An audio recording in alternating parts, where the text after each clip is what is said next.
Hi, I'm David Penn, Research Analyst with Finovate. We're here at FinovateSpring in sunny San Diego, and joining me is Merlin Bise. He is the CTO of Inbenta. Merlin, it's great to have you with us. Awesome, David. Likewise. I'm super excited to be here and look forward to the conversation. Fantastic. Well, I thought maybe to start things off, you could tell us just a little bit about yourself and the work that you do for the company. Yeah, so I'm the Chief Technology Officer at Inbenta, and I obviously drive the innovation and product, moving it forward and modernizing what we do in the AI space. As you know, AI is moving at a warp speed, so I would like to say I'm kind of in charge of chaos, but it's super exciting to be involved with Inbenta, fast-growing AI business. Absolutely. It's really something for those of us who've been around from the dotcom days to think we could have something else that could be anywhere near as big as that, and this threatens to be even bigger. It's really something else. No, it's quite extraordinary. I've lived through obviously the telecom side and dotcom happening. This is massive, I think, compared to anything.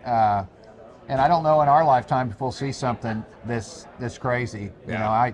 I would love to be a 20-year-old right now and us talking about what we're going to go build. Because that's essentially what it's creating this innovation pathway, I think, for youth that, which is good. They need things to do, but it's going to open up a lot of opportunity for people. Right. Well, let's talk about some of those opportunities. You've been here at FinovateSpring, you've been out on the floor, you've been able to talk to some of the financial institutions. What are you hearing from them about some of the ways that they're implementing AI? Yeah, so I mean, I think in the past they've done the simplistic implementations where you simply have a chatbot you put on a website that can answer some questions and hopefully not offend customers. And I think now they're starting to figure out with the encompassing voice and other digital channels to communicate with AI, they're starting to figure out there's more complex things they can do. So, I was speaking on a podcast a couple of days ago, we were talking about escalation calls not going down. Well, it's back to what you just talked about. The reason they haven't went down is they've only solved the simplistic thing, so people still want to talk to humans. So AI is capable of solving more complex tasks, and I think AI is getting much safer, and I think people are starting to enforce where organizations that are selling AI have to offer transparency and governance. So I think you'll see it just expand to a lot more complex situations and help solve, repeatable things that customers need help with, because everybody wants things fixed fast. Absolutely, absolutely. Let's talk a little bit more about the evolution of financial institutions and their relationship with AI. What are some of the more common mistakes or things that you've heard about when it comes to some of the AI investments that companies are making that they may be things that they might have done wrong? Yeah, so I think that, the initial wave a couple of years ago was they didn't want to get left behind. So everything was being sold based on fear. There's two ways to sell, really easy to sell things is fear and emotions. But I think that was what was driving it. I think today they've taken a step back and said, hey, should we actually be building? Some cases they built previously, they're like, why should we be building AI that's already solved? We should be building AI that impacts our core offering. Let's let other companies that know how to do chat and search and voice bots and these things really well, if we can trust them and they're willing to build a relationship with us, let's let them do that. Let's focus on our core. I think the other thing they did in the past is they've overspent. And what I mean is they've paid people a lot of money that basically unwrapped an unfilled promise.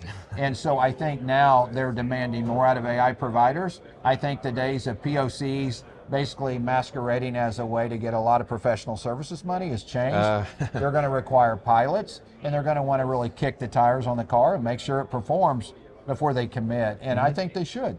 That's really, relationships are built on trust. Yes. And then you can navigate into some loyalty, and then you can grow the relationship. And I think that's the only shift is they're not going to make that mistake again.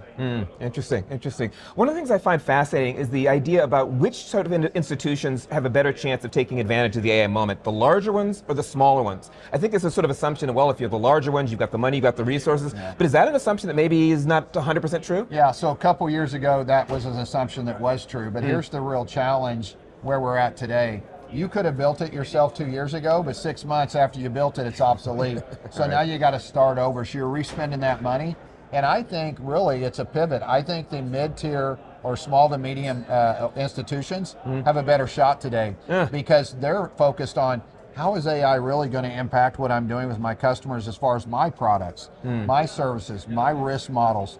Can I really use AI to drive better analytics to understand my customer while I partner with somebody that can provide great customer service, outreach, these different things. Again, these are solutions that are already there that work, And these companies today too, like ours, have great agentic frameworks that can communicate and connect to multiple other organizations. So we can move data across all these different channels, and we can also interact through several different omni-channels such as WhatsApp and these other.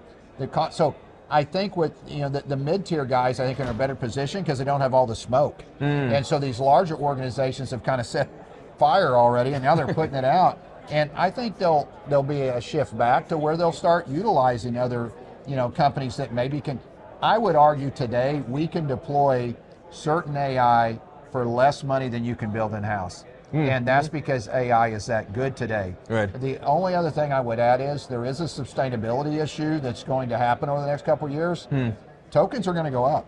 They're not going to get cheaper. Sure. Somebody has to pay for compute. Right. We're on electrical grids that at some point are going to reach capacity. We can't build data centers fast enough. So I think that's another area that you're going to have to partner with orgs that understand that. It's an interesting point, and also leads me to my next question. It has to do with the idea of legacy tech, legacy infrastructures, and I know that that's one of the things that's got to be on the minds of financial institutions, large and small, is like, okay, we want to embrace these new technologies, but we've got all of this legacy technology that we've got there. How do organizations understand the best way to sort of square that circle between the two? Yeah, it's a very good question. So obviously we faced that when I was part of the team that acquired Inbenta. Inbenta's been around about 18 years. And so we completely moved to modern technology. We shifted to all, obviously scalable cloud solutions. But I think, the advantage is AI is capable of interacting with legacy tech as long as it can connect to any variety of data assets. Right. So it doesn't matter if it's structured, unstructured. It has the ability to formulate this plan to where you can utilize and get this content into an AI-ready environment. So that's very easy to do. The problem is if they already have enormous tech debt, they're bolting on top of that. And that's where using what I would classify as a partner to do a lot of that AI interactivity buys you and bridges a gap where you can focus on modernizing your infrastructure.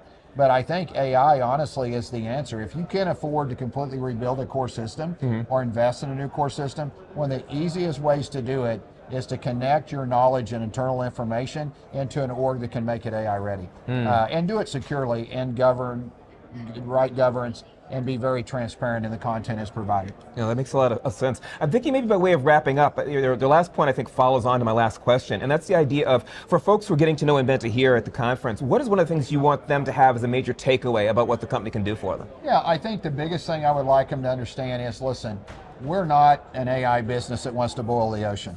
We want to figure out precisely where we fit. Can we help you solve an immediate issue? We want a guaranteed win. If an AI partner can operate with a guaranteed win mentality with you, then you shouldn't partner with them. There's guaranteed wins. That builds trust, that builds loyalty. And I think the other thing is someone should be able to show you how easy it is to do AI. Inbenta's 4 clicks. It's 4 clicks. We had a customer had a 1,000-page site, took 47 minutes to ingest it. We had them live at over 98% accuracy in under an hour. Good grief. That's where AI is at today. No, it's fascinating. It's really something else that we're involved in. It's really great to have companies like Inbenta on board to kind of help us all navigate it a little bit. Yeah, it was awesome. Thank you, David. Appreciate it. Thank you very much. Appreciate it. Thank you, sir. And thank you as well.